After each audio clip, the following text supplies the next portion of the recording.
What's up, Strike Team? Welcome back to another episode of Strike Team Official. In my last video, we had a YouTube comment asking us to go over the different hand positions in Uechi-ryu karate when it comes to striking. So the different versions of punching that we have available to us. So we're gonna go over the different striking hand positions within this style of karate and kind of break down different ways in which you can use them. So I hope you enjoy. Okay, so what we're gonna start off with is the basic fist.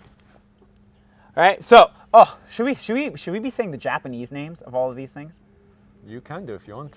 All right, I don't remember them. I don't either. All right, so the first thing we're gonna go over is the straight punch or the seikenzuki. So, really simple, how to make a fist, a basic karate fist. All right, it's real simple. You're gonna take your open hand, you're gonna close it, squeeze it down in there. You're gonna take your thumb and you're gonna put it over this part of your fist.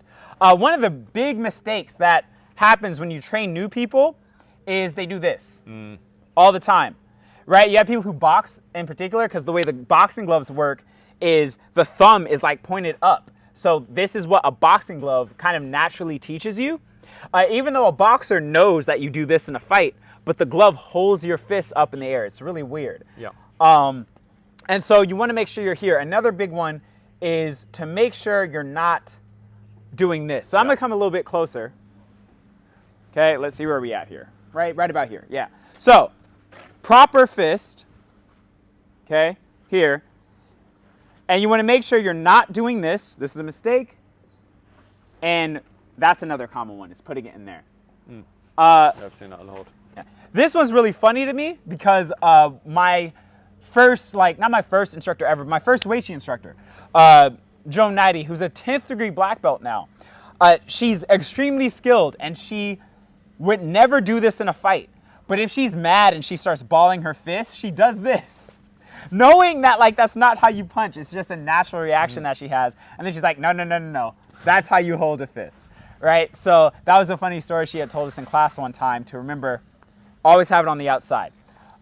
Also, with your fist, you're going to be targeting with the front two knuckles. Some people go for the whole first three, but I aim for the front two. What does your instructor say? For us, it is the front two because we're trying to make that line. There is, funny enough, actually, Yuki cannot do that properly. Really? Her hand is weird. She actually has to hit with the tree, right? Yuki is his wife, who's also a karate guy. So they tell you, everybody tells you, and even I myself would tell you to use the front two. But my wife, when she's using, when she's punching anything, she can't directly without her wrist going all funny. So her hand is tiny, by the way. She has to hit with the tree. It's very strange. But unless you're unique and different, aim for the front two, and then you want to try to align it with the rest of your hand. So when you're making contact, and you want to practice, don't hit anything full force, but when you're hitting something, you'd want to make sure it's, actually I'll just use my hand. Right here. You have to make sure it's aligned, right? So when you're punching, it's not doing all this kind of weird stuff. So when you're punching, it's not going here, it's not going there, it's still being perfectly aligned with the whole bone. And you want to practice, don't hit a wall full force, just nice and gentle, align it up against the wall, bring it back in again, align it against the wall again. One thing that I really appreciate about all the karate training and what he's talking about, making sure that alignment's there and that kind of practice and just having an aligned punch, is I only put on hand wraps when I'm actually fighting. I don't train, I don't spar with hand wraps on, I don't have the bag with hand wraps on. Some people are like, you can't hit full force. Not without the gloves, but with the gloves on, even without hand wraps, I can wail on that thing because I have good alignment within my knuckles. Or I can put on hand wraps to protect my knuckles and not have gloves on and still hit the bag pretty darn hard because I've trained my alignment correctly. Yeah. And that's a lot of things that guys who've been doing kickboxing or boxing or Muay Thai can't do because they don't have that level of alignment because they're always using the glove and the wraps to compensate. I wouldn't go straight into doing full contact. Make sure to condition yourself, slowly build yourself up until you're confident enough to hit tougher objects. Don't go. Make sure you have a coach who knows better. A coach who specializes in full contact karate, in particular, is the best. Uechi-ryu, Okinawan Guji-ryu, and Kokujin. Those are the main schools you want to go to. And obviously, there are other now we just styles. pissed off half the people watching our YouTube video. Well, I'm only going from the point of view of full contact, where you are most likely to find this. There are many other dojos, in particular Okinawan dojos, that do build, slowly but surely, will build you up correctly with the right coaching. You don't want to go out yourself and start punching walls and breaking your wrist. That's what we're afraid will happen. Do not watch this video and assume we told you to go and hit that wall over there and break your wrist. We're not telling you that. We're telling you the correct way to line yourself don't up. punch any wall ever full force. He's talking about when you're practicing, say something like a Makawara board or something that like is a wooden slab when you're practicing on something like that. That's what he's saying. He's not telling you to go out and punch trees in the middle of the forest. Not yet, anyway. Not yet. Okay. No one out here is founding Kyokushin. You know what I mean? So yeah, and again, you can find this from a lot of traditional good schools who are teaching you proper form. But he is saying that if you want to learn to actually, be hitting things full contact, you want to find a school that's actually actively punching things hard to really teach you how to do it properly, is what he's saying. And he named some common full contact schools. You can find it in other schools too. I do not want other styles to come in the comments and hate on us for that. All right, so let's go to the next punch. I guess we could, from here, let's pull out the one knuckle, the shoken. The one that causes the most arguments. Yeah, this is the most hated punch. If you're Shinjo Sensei, it's really loved Yeah. because he can actually use it in full contact. He's one of the few people that can use it. Everyone else, on the other hand, like myself, cannot use it. So we argue on how you could maybe use it. Listen, yeah, the amount of people I know who can land this with force on a person is very small, even to soft targets. Now, there's an argument I could land it to the throat. Yeah. I could maybe land it to an eyeball. Before we go too deep into it, let me actually show you what it is. Okay, so there's a couple different theories on how to. I've seen different high-level people explain to me how to do this punch. Make sure I'm in range here. Yeah. Okay. So. Again, you have your fist. I take that knuckle, I'll shoot it out, and I've had I'm told to go kind of nail to nail, right? Nail to nail, and kind of shooting it out here, or you have a better one than me. Come up here and show yours. That's a much better example than my version. So as you can see, his thumb is inside, nail in, and it's holding up the knuckle to have that pressure. They are that ability to brace against contact. Very nice, very nice. Much better than my version. Mine now. Okay, so there, boom. Okay, and you're supposed to be hitting. And so one thing that people say is you hit the solar plexus. My thing is I could probably hit the solar plexus, but that's still it's a soft target when you compare it to like the normal parts of the chest, but it's still a relatively tough target. I can understand the throat or the eyes, and maybe I could land and hurt there, but this is hard, man. That's a tough thing. And as he was saying, Shinjo could probably do it, but even if you're fighting for real and you just move a little bit, like I'm aiming for the solar plexus and just move to the side, like just shift your weight, and all of a sudden the other way. I want to actually hit, and now I'm hitting his chest. It's possible I hurt him, but there's also a possibility I hurt my fingers. This is a really dangerous technique. But also, it's trying to get the habit of doing it. When you're in a situation, you're panicking. If you've ever been in a fight yourself, you are panicking. You're not going to think to yourself, I'm going to use this. And then, even if you're trying to make contact as you were trying to do it there, you're just so panicky. You're just chucking fists. You're just chucking fists, yeah. And I mean, there's always a thought, we're training so we don't panic. Yeah. Right? So, sorry, we get rambly as we talk. We're training so we don't panic within these situations. So say you are, you're calm enough, you're like, I can hit this strike. My only issues, like I said, with this is it is possible, but the amount of drilling and training you have to do to actually use this strike effectively is years and years and years of conditioning. And making sure you have that alignment properly, hitting the Makiwara with it. And And it really comes down to, are you willing to put in that level of effort and that level of work to make this punch practical for you? Because this is not a punch I would use as a new person. This is not a punch I would use unless you have spent a good amount of time developing it. And I just know in our current environment, most of us are not going to do that in reality. In our branch of Uechi-ryu, we do it for traditional reasons, but in our branch of Shinran Bokuro Sensei, he doesn't teach this for any form of self-defense or for full contact, because conditioning like that is just, there's more stuff to be doing. There's more stuff to be covering. We never, for sparring, I know Shinjo Sensei may cover it for his sparring and stuff, but for our branch of Uechi-ryu, we never do it. We just always keep the fists closed. We do it for traditional reasons, and you may get people within our dojo there is people in our dojo that do condition it for traditional reasons, but we don't do it for full contact, and we don't do it for self-defense. And let me also say, we're not saying it doesn't work at all, because someone in the comments is going to be like, oh, Uechi's an old, tested martial art, and it definitely works. We're not saying it doesn't work.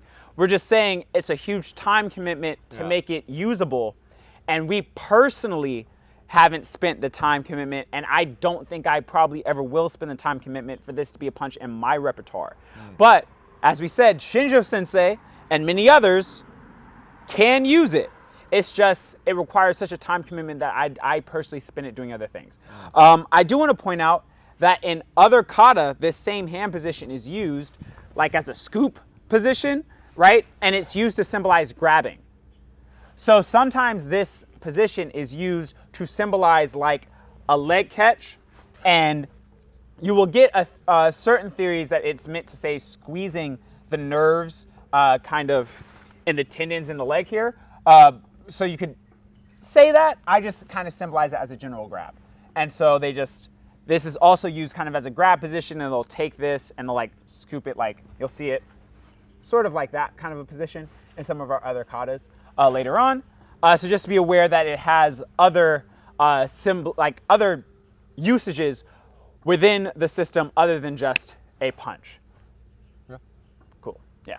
All right. So next we're gonna go over the Hiraken punch, Hiraken Zuki, which is one of my favorite Reichi punches, the tiger paw. You're gonna go here, bring it together, and instead of doing the normal punch where it's on the top of the fingers, you bring it below like that. Okay? Hiraken fist, right? And so for this fist, you're actually hitting with the knuckles here. All right, this is one of my favorites because it's a punch that cuts, sort of like if you throw an elbow. If you watch combat sports where elbows are allowed, one thing you'll notice with elbows is outside just doing damage, they're often used as cutting weapons to slice open the top of the head and cause blood into the eye and vision loss and things like that. So one of the things you'd use this punch for is the slicing over the top, as well as just the general obvious, like hit him in the throat with it. You can hit up here in that nerve cluster below the nose. It's also, straight. You can go straight in if you want to hit within the soft crevices of the joints. It's also, in my opinion, a much more stable version of this. Oh, I like this one more. Huh? I actually like this one more. You do? Yeah. Just from my hand, just the way my hand is. Yeah. Oh. But I noticed your hand is different to mine. Yeah. I mean, your one knuckle punch seems a lot firmer than mine in general. So a lot of this outside of the solar plexus, a lot of the areas where you might aim your one knuckle punch, I can kind of make an adapted version with the Hiraken, which just works better with my body. And this punch feels more stable. I feel like I'm less likely to hurt myself personally with how I punch and how I would deliver it. Again, I would allow a place where you do hooking strikes. I would probably fill with this because of the cutting aspect on top. Again, just going for those soft targets with this just seems safer to me than going with the one knuckle. Yeah. So I like this one a lot. Is there any differences in how you show it anyway? This is the way I do it. This is the way we're taught. Oh, bring it up forward. Bring it up forward. So we have it slightly different. So that's different. Mine's is here. Oh, right. So mine's is a bit. Okay, so we have a slightly different version of how we both hold that fist. Mine's is more like that way to here. Okay. So yeah, slight differences. Like I said, you'll get a lot of different things from different masters. Your thumb is a little less in than mine, so I think yours is farther out. Yours is more like this, right? Yeah, so something. his thumb is a little less farther in than mine. Mine's is like totally tucked in there. This is me doing it now. It's just the way I do it. Yeah. Well, like I said, you'll get different things from different instructors. They'll teach slightly different versions. It's like playing telephone. Farther away you get from the source, the more things change. So yeah, again, soft targets, throat, top of the eyes for the cut. You can aim for the temple with this shot. A lot of the softer areas of the joints can be hit with this. So it's a very useful technique. You can also jam into the arm if you have good enough targeting. That's very painful. So there's a lot of things you can use this particular punch for. I do like it a lot, which leads into our next punch, which is the circle punch, because I've learned 2 different ways in which to do this. All right, so the hook punch are Mawashi-zuki. So I believe the traditional one is done with the closed fist, but I've also seen it done with the haraken, and I am not 100% sure on which one is the original traditional. I'm sure there is some 7-year-old 8th degree black belt in the comments. Please let us know, because they will know better than I will. They've been doing it longer. Okay, so again, for that technique, you're going to be here and you're going to take your punch and you're sort of hooking it around. Okay, so that punch it's like sort of like you think a hook, from a boxer. Is the karate style version. It's less round as a normal hook, but it still has that curve on it to sneak around the opponent's guard. And so if the guy's in front of you and they have their hands up, you're going straight, you can't do it, oops, all that karate stuff, I just did the twist. We don't do that in karate. Too much Muay Thai and boxing for me. But you just shoot around. And you can hit with your normal fist and boom, right into his temple that way and land it. Or you can take it with this version and right across and do the cut like we talked about. Maybe go into the eye itself, however you want to apply that technique. So you're taking the circular shot, so right here, okay, and are like that. Okay, and as you can see, some of the people who are more used to the full contact style, like his school is much more full contact, you'll notice when he does it, there's a little bit more of a, I would say almost a boxing influence. You see the overhand a lot more when you do it, and I think that has a lot to do with the fact that you're very, very focused on combat at your school. Yeah, Shinobukuro Sensei loves the more overhead. Yeah. Yeah, it's actually one of his favorites as well. Yeah. So yeah, you have some groups who are kind of more doing it like that. But I do think, again, you have the over traditional guys who are kind of doing it like right here kind of a thing, right? But again, you can take that same thought process. It's literally just switching the punch. You dodge the head, same position, but if you take your head offline, it does look just like an overhand from boxing or MMA or whatever. So Shinobukuro Sensei, when he's actually teaching this lesson, he teaches it as an offline. So while he's teaching the class, he goes through the counter and stuff, but when he breaks over that specific bunkai, he teaches us an offline. So you go into attack and you're punching. What he wants to bring in at the same time is the lessons from Dragon Gung Fu. In Dragon Gung Fu, it's very much aggressive. You're taking the attack. So in Shotokan, they mostly teach it as you go to punch me and they block punch, right? This is bringing the lessons from Dragon Gung Fu. My Shinobukuro Sensei wants to bring that lesson into this one. So instead, when you're going to punch me, you go offline and we're punching. So we're aggressively, like a dragon, we're taking that space and we're still pushing through. And that's very important for our style of karate, because you see that again, as you're punching me, we're always taking level so we can keep pushing, and then I can get him onto the ground, I can wrestle him, I can do my jiu-jitsu. We're always taking more territory. I guess, yeah, you're always moving forward into the person's space. And that's very much a part of the Dragon Gung Fu. And that's why you'd see these kind of motions and stuff from the original Gung Fu, from Tiger Gung Fu, Dragon Gung Fu, and the Crane Gung Fu coming in but we're also trying to bring the philosophy of that, of trying to take in the territory. So although you might say, oh, we don't use Kung Fu anymore, the philosophy still works in my opinion. We just need to adapt it for modern usage. Okay. Interesting. I agree with the adaptation. I never heard it explained like that. I've always liked the fact, like I said, just literally the traditional version, you just slip the head and it comes out the exact same as what you just did. Yeah. It looks like almost two separate, totally different punches. But if you really just think about it, you sit here and do the very traditional Uechi roundhouse punch, and then you just take your head offline as the punch comes, and it's the same exact strike. Yeah. So that is very interesting. Like I said, I'd never, actually until talking with you, I had never made that connection. And we're still using the philosophy. We're still using the dragon Kung Fu philosophy of taking that, what's the word? I keep taking the space. We're still taking the space. And that way I can still use my Uechi-ryu to get him onto the ground. He's now on the ground. I can start punching away. I can switch into my jiu-jitsu now into the arm bar. We're using what we've been taught and still using the philosophy. And all it is that slight adjustment of the head movement. Yeah, so we gave you a little bit of the traditional stuff from me, and then he showed you some of the more modern applications as his dojo has added into it. So yeah, take that for what you will. I understand some people are watching or looking specifically for like the...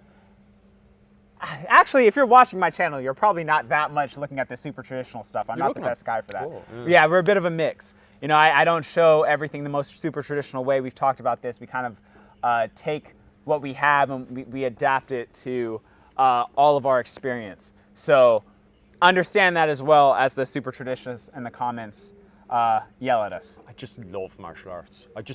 We're here to talk about martial arts. Yeah, so martial arts in general. We were asked a question about Uechi, but we have consistently, we're not saying super traditional, just want to be very open and clear about that. Next one.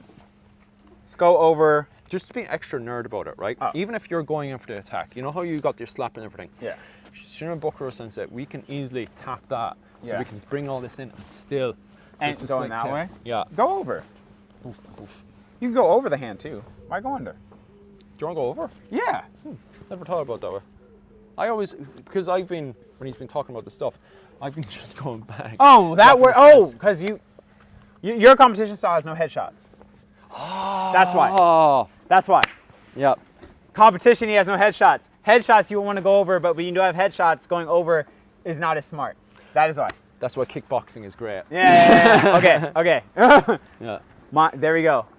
Light bulbs.